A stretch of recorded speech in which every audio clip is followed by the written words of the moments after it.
He's almost acting like a guy that feels like he's running out of time. I mean, look, he's 79 years old. He doesn't really exercise. His diet isn't exactly the model diet. I'm Joanna Coles. This is the Daily Beast podcast. And today in the studio, we have none other than the author of Retribution, Joanna Karl, the Washington correspondent for ABC News. This is a fascinating read. And, well, the man's here. Let's get into it. We are joined by Joanna Karl, ABC's Washington bureau chief and the author of, God help us, only rivaled by Michael Wolff, 4 books on Donald Trump, including his latest, Retribution, which is a gripping read. I will say I curled up with this book, big cup of tea, big under my blanket as the first cold of the winter crept upon us, and I couldn't put it down. And you start with a conversation that you have on the phone with Donald Trump when you call him to congratulate him on being the president-elect. And then you refer to many conversations you have throughout the book with him. It feels like the two of you are in an abusive relationship. It feels like that with a lot of people with Donald Trump. I mean, look, it's, by the way, I should say one thing. I am not the Washington bureau chief. I am the chief Washington correspondent, and I want to sorry to Rick Klein, who was our bureau chief. Rick Klein, I'm sorry I insulted you. I'm so and bad look, at and I would never want that responsibility. That would mean I'd actually have to run, the place. So I mean, look. I'm just going to point out that the Daily Beast is so efficient that we have a Washington bureau chief and chief Washington correspondent in David Gardner. It's the same person. We have a smaller team than ABC. Don't tell my friends at ABC that. All right, so we've started off. This is very frightening. We've already started off and I've got your title wrong. But it does feel like you're in an abusive relationship with Trump. And sometimes he calls you and he loves you, and other times he calls you out in public and tells you you're part of the problem. Yeah. I mean, look, first of all, I've known the guy for 30 plus years. I mean, I first interviewed him when I was a young New York Post reporter, running around Trump Tower, and he was showing me all his glories and, telling, I mean, it was like he's almost the same guy that he was back then. But I've known him when he came to the White House. I was the chief, White House correspondent for ABC. I also was the president of the White House Correspondents Association, but I was somebody who knew him and somebody who he had known for a long time. So there is that relationship.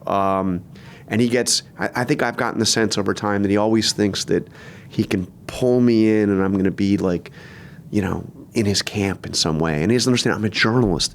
We're not in anybody's camp. Right. And he doesn't really understand that.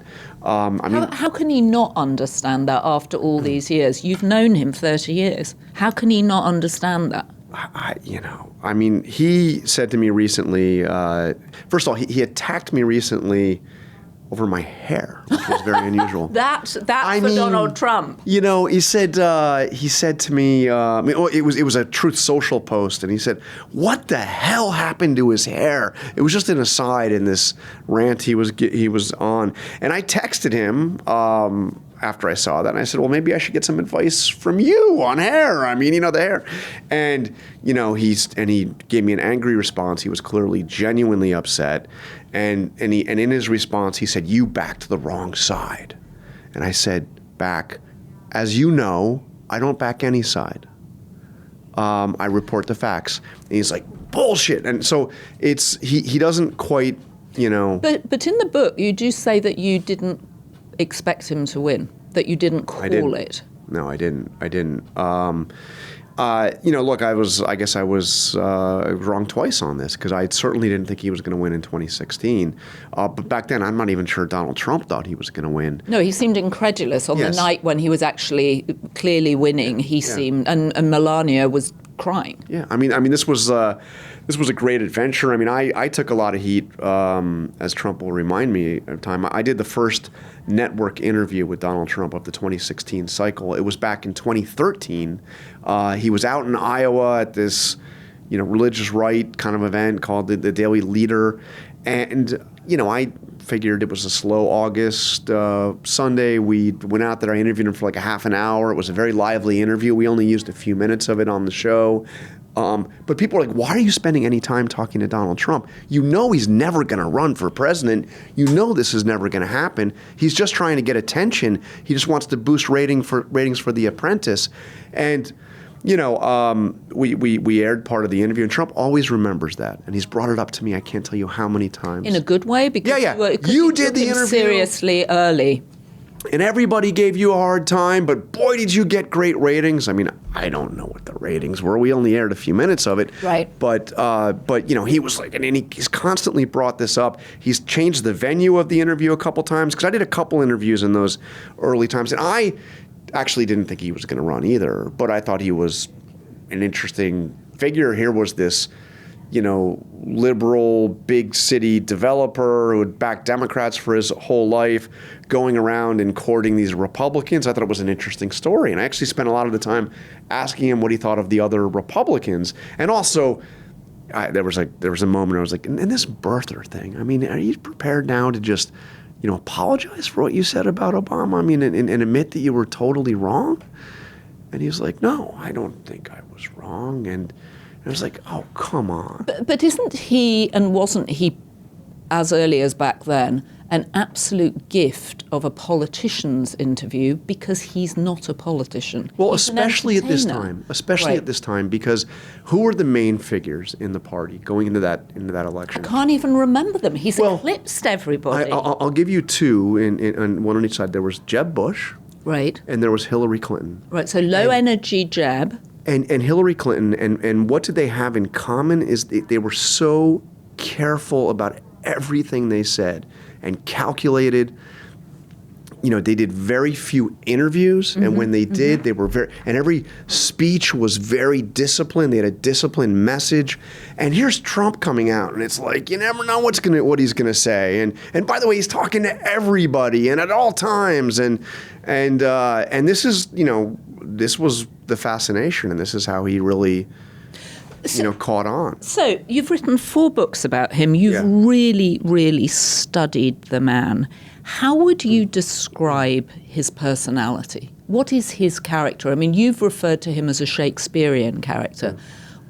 What is his character? I mean, this is not a unique insight at all, but it's everything about him. He wants to be the center of attention at all times.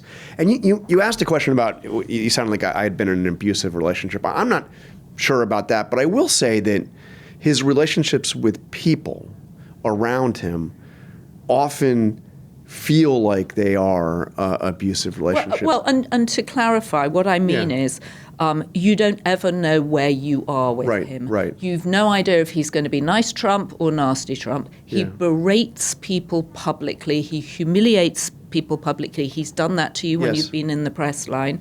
But then he'll call you and give you something. Yeah. And so that feels like a complicated relationship to navigate from your position. But it's especially interesting with people that are come in and out of his inner circle. Like his lawyers. Like he brings people in. Donald Trump can make you feel like you are also the center of the universe because he wants, interesting. If you're around him, it's like you must be a really big frickin' deal, And so a lot of these people who come in, who would, by the way, never be within miles of a White House with another president, derive so much of their worth from the praise they receive from Donald Trump. And then he can turn that off in a second and make you feel like, and then take away what is now core to your sense of self-worth. I mean, Michael Cohen is like the most glaring example of this. I mean, Michael Cohen, guy that was, dealing with taxi cab medallions and, graduated from a, 5th-tier law school, and suddenly he is there, office next to Trump Tower, and he's the enforcer for the man. And Michael Cohen was he was. I recounted in one of my earlier books one of these early interviews I had with Trump, which was done through Michael Cohen, set it up, and Michael Cohen told my producer, my young producer that was doing it, Karl asks anything I don't like, I'm going to knock your camera over. You better make sure this thing goes all right. I mean, and of course, Michael Cohen's the guy that says, I would take a bullet for Donald Trump. I would do anything for Donald Trump. And then, Michael Cohen finds himself out on the ledge, and he's kind of not defended by Trump, and he takes that turn. And now, it's... Well, and then he goes to jail for Trump, right? Yeah. He goes to jail for that misplaced loyalty. Yeah. So what is that about, though, this ability to turn on even his closest people? Is it some kind of chemical imbalance? Is it like a bipolar thing? Can you give us more of a sense of what it feels like to be in the orbit of it? And also what people used to say about Bill Clinton, which is that when you're with him, you can feel like the most important person in the world. Yeah. I mean, it is. Look, Rick Riley in that terrific book, Commander-in-Chief, about Trump's golf game, recounts. Also a great title. I mean, and Riley recounts covering a golf tournament that was at a Trump property, and he's there, and he's there as a reporter for Sports Illustrated, and Trump keeps introducing him to people as the publisher of Sports Illustrated, and Riley is quietly saying, "No, I'm a reporter. I'm not the publisher," and he keeps doing it. And finally, Rick Riley writes that he pulls Trump aside and says, "Why do you keep saying that? You know I'm not the publisher. I've told you I'm not the publisher. Why do you keep saying it?" And Trump's answer is, "It sounds better. It sounds better." And so Rick Riley didn't like that. He's a guy that, he has a respect for the basic truth. But, for people around Trump, he's elevating them and making them sound like they're the best, they're the smartest. But in a minute, he can turn, and he does turn. He'll turn back. But he does turn, and I think what it does is it keeps people on edge, and it makes it so that that loyalty that they must express to Trump is always there, and they're on edge about it. I got to keep him happy. I got to keep him happy. I got to serve him right. And doesn't it also mean that he's always in control of them? Yeah, he's always in control of them. He's always the one in control, 100%. So if you're a lawyer for him, I heard this from people who covered the Stormy Daniels trial, that he would regularly just yell at his lawyers and tell them that they were stupid, and they would say things, and then he would give his own press conference and completely undercut them. Yeah. Why do people stay working for him? Well, look, I think that they're drawn to the magnetism, and for some of them, they're in positions that they would never have with anybody else. And what are they going to do? Like leave Trump and then go work for Ron DeSantis or something? I mean, where are they going to be? They probably aren't going to get hired by Ron DeSantis. And even if they are, they're not going to be, given this elevated so these are position. Republican operatives, you mean? Yeah, and the people, and look, and some people, there are people around Trump who have been around Trump for a long time, who have been through all those ups and downs, who are genuinely infatuated with him and loyal to him, and think that he is a great man. I mean, look, he is the most consequential president of our time. Some people might look at that. Yeah, he's the most consequential. He's doing things that will be dealing with the negative consequences forever. And those that think he's doing great things. I mean, Dan Scavino is a guy that has been with Trump since he was working as a caddy for him. Now he is the Deputy Chief of Staff. He's the head of presidential personnel. But he's been so much more than both of those things. He's always been by Trump's side. And, Scavino is a total loyalist. And I think he genuinely has admiration and appreciation for the man. And, his whole identity is bound up in Trump. And Trump, at this point, a guy like Scavino's been around so long, he's not, he loves having Dan Scavino around. And how does Susie Wiles figure in all this? I mean, the chief of staff, first female chief of staff, and I think the first time they met, she was still working for Ron DeSantis. Yeah. I mean, she's got nerves of steel, and she is, she's a loyalist. She's also a pragmatist within that world, and. I think that the secret to her success, and there's a debate, I think that she could well be there for all 4 years. I mean, I think that she's got no designs on leaving as far as I can tell. And I think that Trump very much relies on her. I think the secret to her success is that she never actually tries to change Trump. She just, she's not there to like debating him on this policy or that policy or you got to do this and that. She's like, Trump's going to do what he's going to do, and I'm going to make sure that I keep kind of the trains running on time, in the White House, and keep out the, try to keep the infighting to a minimum, and I will kind of not tolerate any of that stuff that was so dominant in the first Trump administration. So she's not like a huge influence on what the guy actually does, but very effective in that. That's the hard. Press secretary may be the hardest, but chief of staff to Donald Trump is a very hard job, and she's somehow managed to pull it off. He's 79. Yeah. You've covered 4 presidents.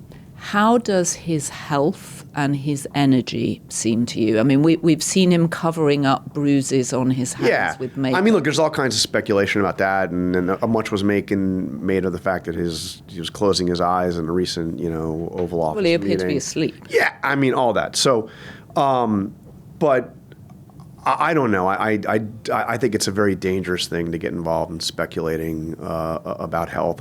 People have speculated about his health since he was a candidate in 2016, 2015, about his mental state and all of that. I don't know. I mean, the guy actually seems to have a hell of a lot of energy. Even, I mean, like I said, he did appear to be dozing off at an event. I mean, but well, to be fair, he'd just come back from an Asian tour. Yeah, and he doesn't sleep. I don't know how he does it.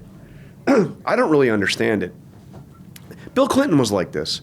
Bill Clinton slept 4 hours a night. Margaret Thatcher didn't need more than 5 hours sleep. Yeah. I mean, I don't know how, it's like, it must be like a gene or something that you're going to, I can do that for a couple of days, but I mean, come on, after a while. And he's up, he's taking calls late at night. I would find that the best time to reach him, if I wanted to call him during the campaign, was either late at night, far later than you would ever call most other people, and very early in the morning. I mean, I would talk to him sometime before 7, and he's already up. He's already watching television. He's already got his, DVR going. He's constant energy, constant activity, and he's almost acting like a guy that feels like he's running out of time. So who knows? I mean, look, he's 79 years old. He doesn't really exercise. His diet isn't exactly the model diet. At some point, all the speculation about his health will be true. I just won't be the one speculating on it. Okay, you've covered 4 presidents, as we've said. What do you think of the cabinet that he has assembled around himself compared to previous presidents that you have known? Because certainly he's appointed people who have, like Dan Scavino, who you just mentioned, unusual backgrounds to run enormous departments with huge budgets and massive responsibilities. It's not a team of rivals, although certainly some of them do fight amongst themselves for Trump's good graces. This is a very different cabinet than his first cabinet. I mean, it's obviously different from other presidents, but his first cabinet, he felt a need. He comes to the White House. He's really never really spent any time in Washington. I remember when I interviewed him in Washington in 2014. He had bought that he had gotten that lease, the 99-year lease on the old post office building. He was building the Trump International Hotel. There was a big sign out front saying Trump coming 2016, meaning that the Trump Hotel was coming in 2016. Right. And he remarked to me just about how few times he'd actually literally even been in the city of Washington. And it was almost like he was bringing trophies to his cabinet. He wanted to get people of great stature. Rex Tillerson is hardly what you would expect the profile of a Secretary of State. He was the CEO of ExxonMobil. This guy's a titan. John Kelly and Jim Mattis. These are 4-star Marine generals.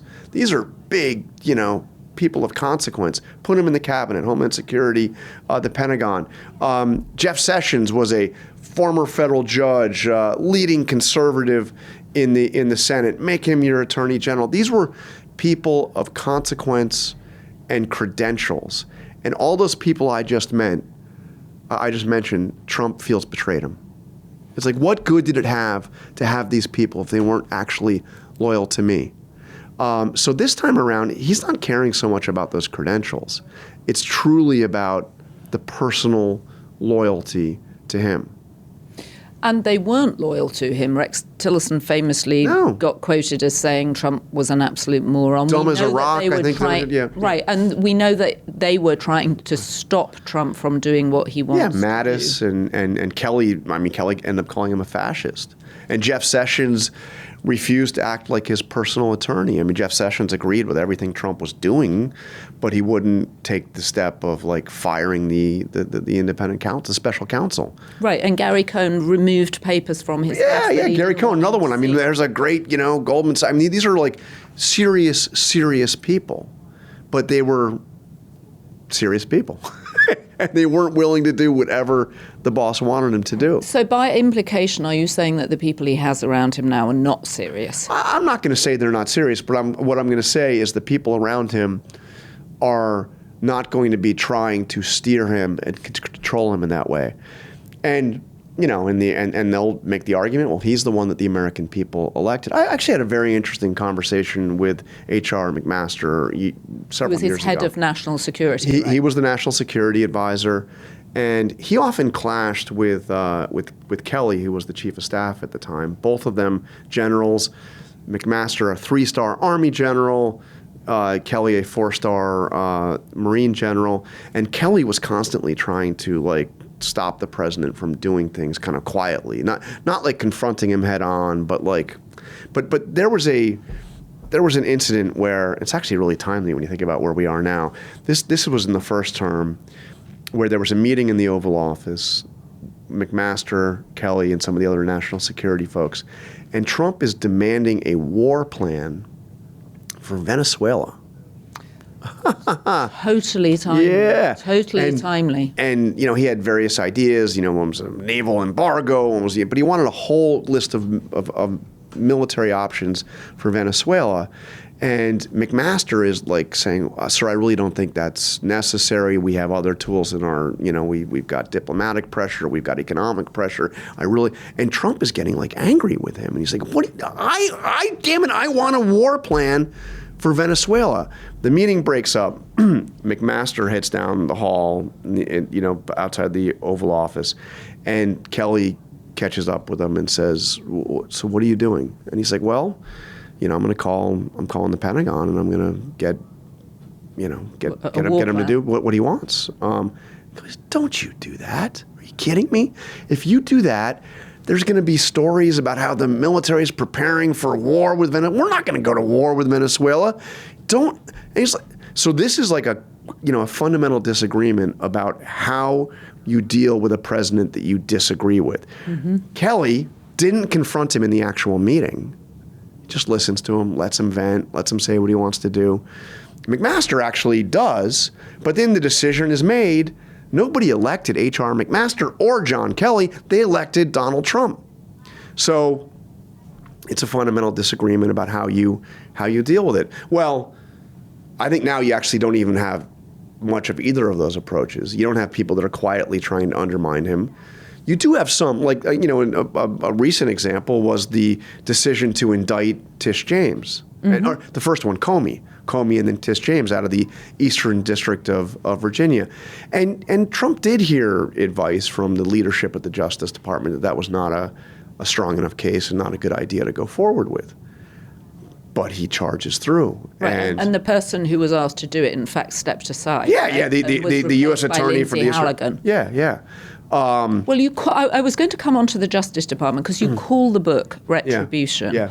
Is it retribution against the people that stopped him in his first administration as much as it is retribution against his political enemies who are Democrats? So James Comey, Tish James, well, in fact, his own person, John Bolton. Yeah. Look, I think that it's multi-leveled, and I think that his retribution, and by the way, you have to, and I'd really take time in the book to sketch out what brought him back into power and the depths of those criminal investigations and how he used that both to motivate himself and his people. We're going to get back at the people that did this. But so clearly he wants to go after the prosecutors. I mean, that's the Tish James of it. That's the talk of, going after Jack Smith and all of that. Yeah, and at the end of your chapter on Jack Smith, you have Jack Smith hiring his own because he knows what's coming. His last, I mean, it's so dramatic. These scenes in January, this is the most fascinating transition in American history, and I devote a significant amount of time to what was going on. And also, just as an aside, and I want to come back to the Retribution, but the personal details of him with Biden in the car, all of that is it feels like you're in the car with them. But go back to Jack Smith and the drama of all that, and the cases that the Democrats had very slowly, according to some people, Merrick Garland, very slowly putting these together, obviously all fall apart. Yeah, but Jack Smith, after the election, has to wrap up his investigation. He knows that obviously they're not going to go to trial. You have these indictments on the classified documents, and on January 6th, it's not going to go to trial. First of all, you can't try a sitting president. It's pretty well established Justice Department policy. And besides, he knows he's going to get fired the minute that Trump comes in. So he knows he has to wrap it up. So he does these final reports. It's one final report, but it's got two parts. It's the classified documents and it's the election case.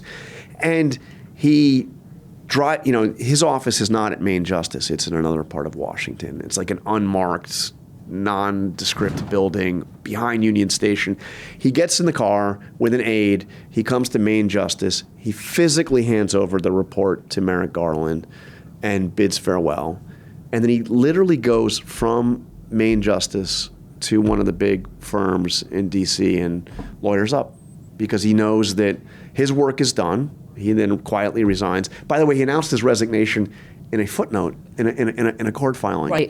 Right. But look, the retribution, what I was saying is, so he wants to go back after those people. He wants to get back at the Democrats who opposed him. But I think that the retribution that he is most emphatic about are the Republicans who did not back him sufficiently or betrayed him. And by the way, Jim Comey, a Republican.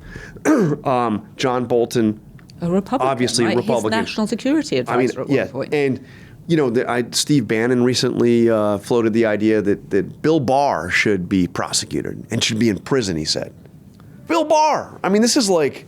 Well, didn't Steve Bannon also say that if they didn't win the midterms, they would all be going to prison, himself included? I memean, look, you are going to... By the way, this is one of the really disturbing things about this era we are in. You have a feeling like there's almost like no coming back from this cycle of recriminations. Look, Trump has weaponized the Justice Department. There is no question. Well, and he put his own, just to remind people, he put his own personal lawyers as the number one and number two. Yeah. Pam Bondi and Todd Blanche. Yeah, and basically the number three, too. Remember, Emil Bovee was over there. Right, Emil Bovee. I'd forgotten about him. Yes, and strange-looking man. And he was running the Justice Department because, for in the beginning, because he didn't need Senate confirmation for his job. So he went over there before Bondi and before Blanche got in, and he's the one that spearheaded the firing of those top career prosecutors, the firing of the senior leadership at the FBI, career FBI agents. It was, as far as a lot of the people who worked in Main Justice, spent their careers in Main Justice, thought it was like a reign of terror. It was a purge of anybody remotely tied to any case that impinged upon Donald Trump or on January 6th. And this was his legal team. I mean, literally, you watched the trial in New York. Todd Blanche is there, Trump is there, and Emil Bovee are there. You've written 4 books about the guy. Yeah. So when you write your 5th book, what do you think is going to be the narrative? I think that we are in for a hell of a lot more. I mean, it's mind-boggling to think that we are not even at a year. We are what? Are we at 10 months yet? Well, coming up for 10 months, it'll be the 20th, right? I don't know where we go from here. I don't know how Donald Trump acts if he's faced with a Democratic Congress. Because what we have seen is, that he is going to charge ahead. He is going to shatter norms. I think there are people around him who would like to see him defy court orders. He did that to a degree with the Boasberg order on the flights to El Salvador. But for the most part, Trump has not gone as far as some people around him. There's that theory of the unitary executive, where basically, as Nixon put it in his interview with David Frost, it's not illegal if the president does that. Now, Trump hasn't quite pushed it to that degree, but there are certainly those who believe he can. So does he totally defy a Democratic Congress? Is there a way for him to work in any way with the Democratic Congress? Well, he seems to be defying part of his own Congress, isn't he? I mean, he's got a conservative, he's got a Republican Congress, and he managed to bypass them. And he's operated largely through executive order. I mean, not entirely. You need to do certain things. That's why we had the government was shut down. I mean, but so I really cannot tell you where we are going. I don't think that he's serious about running for a third term or anything like that. I think that he'll be ready to go. But we're in for, I think, I mean, I don't want to use there's any one of many cliches you could use, but this is obviously uncharted territory. So my crystal ball is not good on this one. All right. So final question. Yep. You say that, if you want to get hold of him, you call him very late at night or you call him early in the morning. Yeah. He clearly doesn't sleep very much. He seems to travel a lot too. You have to cover all of it. I know you have a team, but you're the lead of the team. How do you, looking forward to the next 3 years, think about your own energy, and how do you stay on top of it and make sure that you're bringing sort of a clear eye to it all? Steve Bannon was the one that kind of invented that kind of flood the zone, and then they can't cover it all. And they do that. I mean, any single day you feel like we're living through a month. I think that the key is to try to focus on what looks important and realizing there's no way you can be on top of all of it. And ultimately, I will write one more book, but it will be after it is all over, and I will want to dig through, what has happened. Part of the challenge with writing this book and why I wrote it is this campaign was like that. So to have the chance to take a step back and say what actually mattered, because there are things that dominate the media cycle for, days, which is like an eternity in our world now, that end up being like they didn't freaking matter at all. Well, part of that is the extraordinary drama. You will remember that Saturday evening when you got the call about Butler, Pennsylvania, and someone trying to assassinate the president.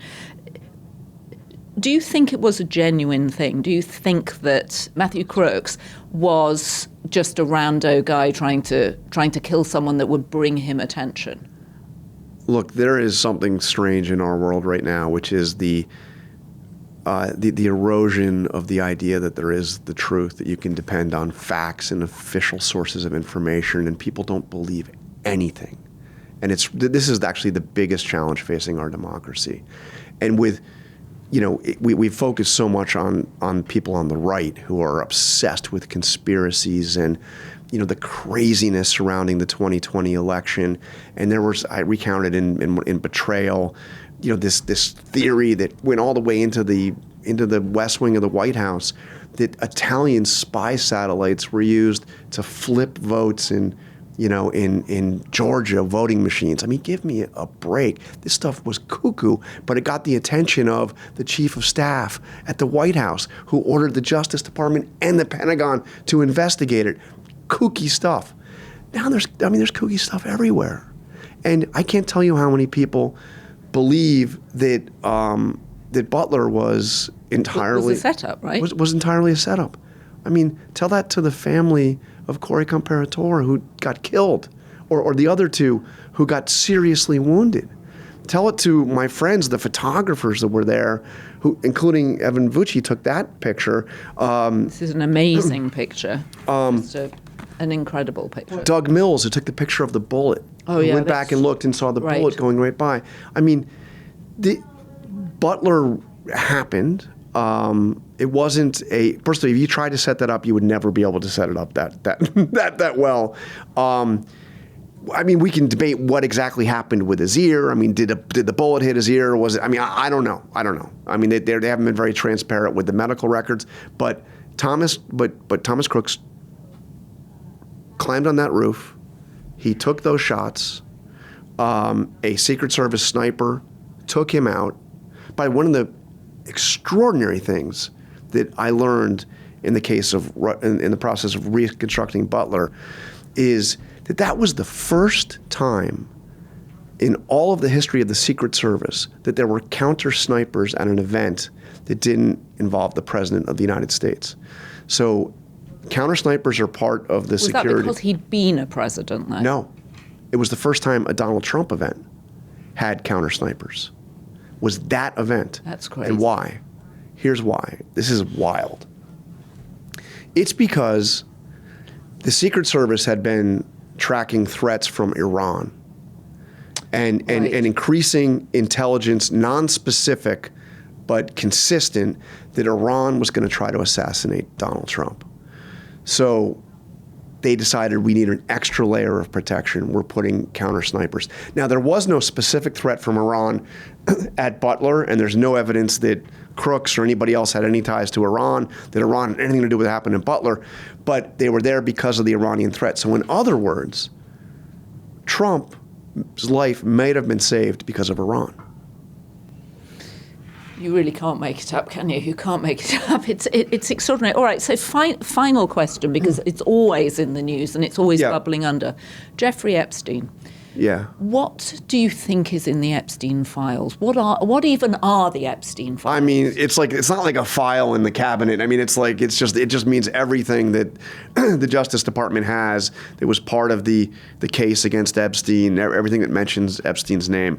There is no there's no like so-called client list. I mean, you can go through and pick out the names. I don't know, but I do know this that. When Pam Bondi made that promise, we're going to release the Epstein files, they put an extraordinary amount of manpower to compile everything that had Epstein's name or had been involved in any of the cases. And as they're going through it, Trump's name appears. It appears, and this is actually not new. As we've seen the pictures, we've seen the video. Trump has actually said it. He knew him. He went to some of his parties. He was in Epstein's address book. I mean, a lot of people were in Epstein's address book. A lot of Democrats were in Epstein's. I mean, this is not a unique thing to Trump.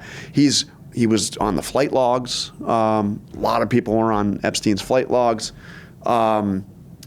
So, I mean, I think it's highly likely that's why they didn't want to. The brakes were put on releasing them. Although that information wouldn't be new, so it's a strange thing. So I don't know.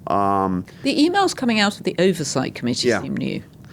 Yeah, and by the way, and those came from the estate. Those are not from the criminal case. Now maybe they're part of the criminal case as well. I don't know. But the estate is also where the birthday book came from. The Jeffrey Epstein estate. It's interesting, by the way, that the Republicans in the House on that committee had to support releasing that stuff. It was the Democrats that put it out and highlighted, those particular emails. But the Republicans didn't block the release of that information. Do you think there is a circle of Republicans who sense that Trump is vulnerable? I mean, he's obviously in a lame duck type of phase, although he's still got to get to the midterms, and are trying to get the party back from him. I mean, no, you don't think that? No, right, okay, because it feels like the Republican Party's become the Trump Party. It is. And I hear that there are lots of Republicans out there who hate him and hate that and want to take it back, but you don't think that's going on? No. I mean, look, I think there are Republicans that are concerned about the direction. Marjorie Taylor Greene is playing an interesting role right now, but I don't see a significant move away from Trump among the Republicans at all.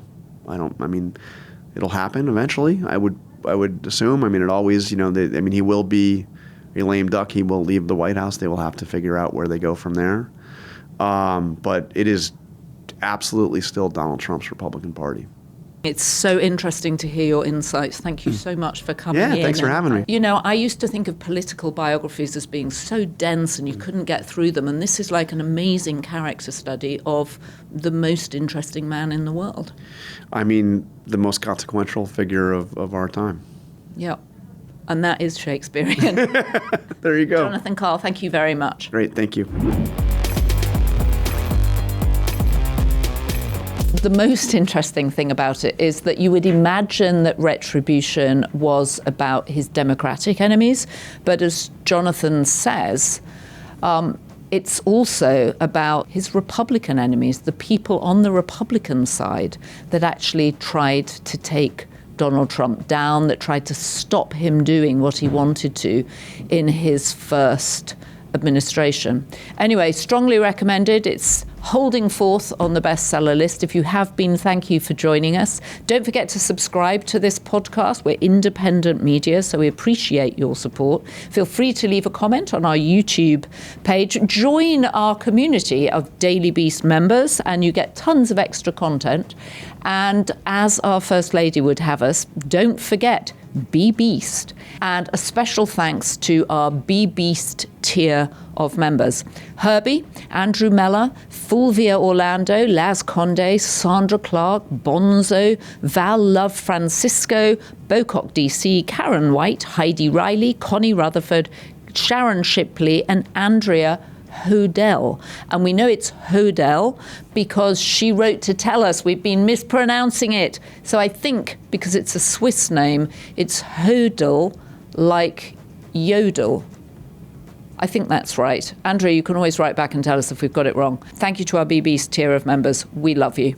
And thank you to our production team, Devon Rogerino, Anna von Urson, and Jessie Millward.